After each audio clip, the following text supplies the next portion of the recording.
வணக்கம். கஜானா காலி விஜய் ஜாலி அப்படிங்கிற தலைப்புல தான் நம்ம இன்னைக்கு வீடியோ போட போறோம். கஜானா காலி ஆயிடுச்சு, அதனால நான் சொன்ன திட்டங்களை நிறைவேற்றுறதுக்கு கொஞ்சம் கால அவகாசம் கொடுங்க அப்படின்னு விஜய் அவர்கள் கேட்டிருக்காரு. கால அவகாசம் கேட்பதை பற்றி நம்ம எந்த தவறுமே நம்ம சொல்லல.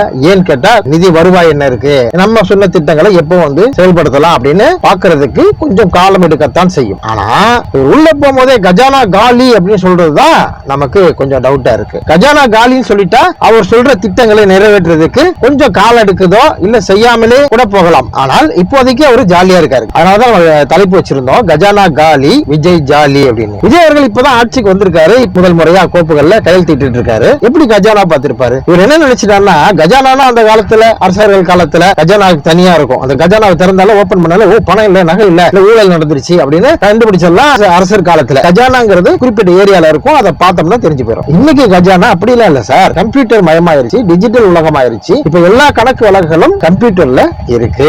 அந்த கணக்குகளை சரி பார்க்கணும். சரி பார்த்துட்டு தான் நீங்க கஜானா காலியா இருக்கா காலியா இல்லையான்னு சொல்லணும். அதனாலதான் முன்னாள் முதல்வர் மு.க. ஸ்டாலின் அவர்கள் தான் சொன்னார் அப்படின்னா, கஜானால எல்லாம் இருக்கிறபடி எல்லாம் இருக்கு. கடன் கூட ஒரு அரசு வாங்க வேண்டிய லிமிட்டுக்குள்ளதான் கடன் வாங்கியிருக்கோம். அதனால நீங்க எதையும் பார்க்காமல் சொல்லாதீங்க, நீங்க போய் பார்த்துட்டு சொல்லுங்க. நிதியெல்லாம் இருக்கு, அது செய்யறதுக்கு மனசு வேணும் அப்படின்னு சொல்லிட்டாரு முன்னாள் முதல்வர் அவர்கள். கஜானா காலி அப்படின்னு சொல்லி உங்களோட திட்டங்களை தள்ளி போடுவதற்கான கால அவகாசத்தை நீங்க எடுத்துக்கிறது ரொம்ப தவறான விஷயம். செய்ய பாருங்க. நான் ஒரு அறிவிக்கிறேன், அவங்க செய்ய முடியாததை நான் எப்படி செய்வேன் அப்படின்னு நீங்க நினைக்கலாம். அப்படின்னு அதுக்கு ஒரு காரணம் சொன்னார். என்ன காரணம் சொன்னார்னா, ஒவ்வொரு துறைக்கும் ஒவ்வொரு டாக்ஸ் இருக்கிற மாதிரி முன்னாள் முதல்வர் ஸ்டாலின் அவர்கள் அரசாங்கத்துல ஸ்டாலின் சார் டாக்ஸ் ஒரு டாக்ஸ் இருக்கு. அந்த டாக்ஸ் எல்லாம் ஸ்டாலின் சாருக்கும் அவரை சார்ந்த சகாக்களுக்கும் அது போய் சேர்ந்துரும். அந்த டாக்ஸ மிச்சப்படுத்தினாலே நான் சொன்னதெல்லாம் மக்களுக்கு செஞ்சிடலாம். எலெக்ஷனுக்கு முன்னாடி பேசியிருந்தார். எலெக்ஷன் முடிஞ்சதுக்கு அப்புறம் அந்த ஸ்டாலின் சார் டாக்ஸ மறந்துட்டாரா இல்ல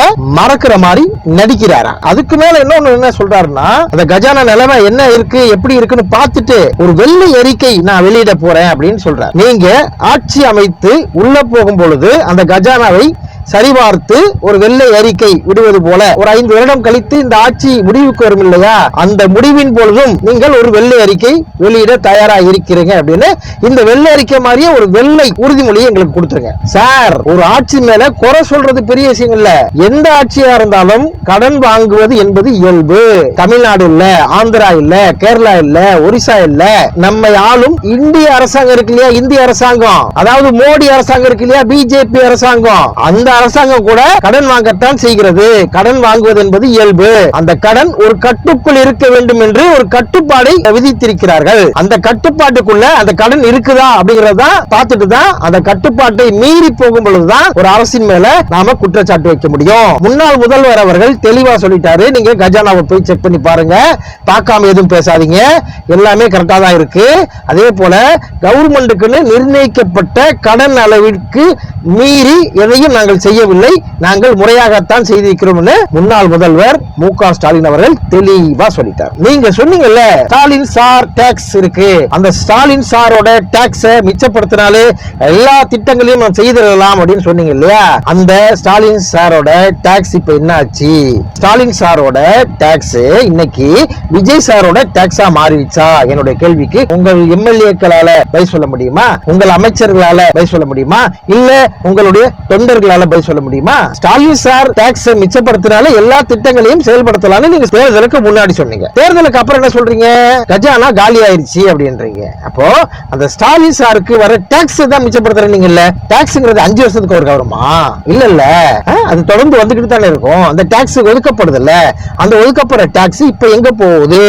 ஸ்டாலின் சாரோட டாக்ஸ் இப்போ விஜய் சாரோட டாக்ஸா மாற போகுதா அப்படிங்கிற கேள்வி எங்களுக்கெல்லாம் வருது. மாதம் 2500 ரூபாய் கொடுக்கலாம், நம்ம வேலையில்லா பட்டதாரிகளுக்கு 4000 ரூபாய் பணம் கொடுக்கலாம், விவசாயிகளுக்கு எது செய்யலாம், தரம் பிரித்து ஒரு தேர்தல் அறிக்கையை நீங்க கொடுத்தீங்க இல்லையா, அந்த தேர்தல் அறிக்கையை நீங்க ஆராயாம கொடுத்திருப்பீங்களா? தமிழ்நாட்டோட நிதி நிலைமை எப்படி இருக்கு அப்படிங்கறது கேட்டு தெரிஞ்சிருப்பீங்க, இல்ல கூகுள்ல தட்டி தெரிஞ்சிருப்பீங்க, இல்ல உங்களுக்கு தெரிந்த IAS அதிகாரிகள்ட்ட கேட்டு தெரிஞ்சிருப்பீங்க. அப்போ 10 லட்சம் கோடி கடன் இருக்கு.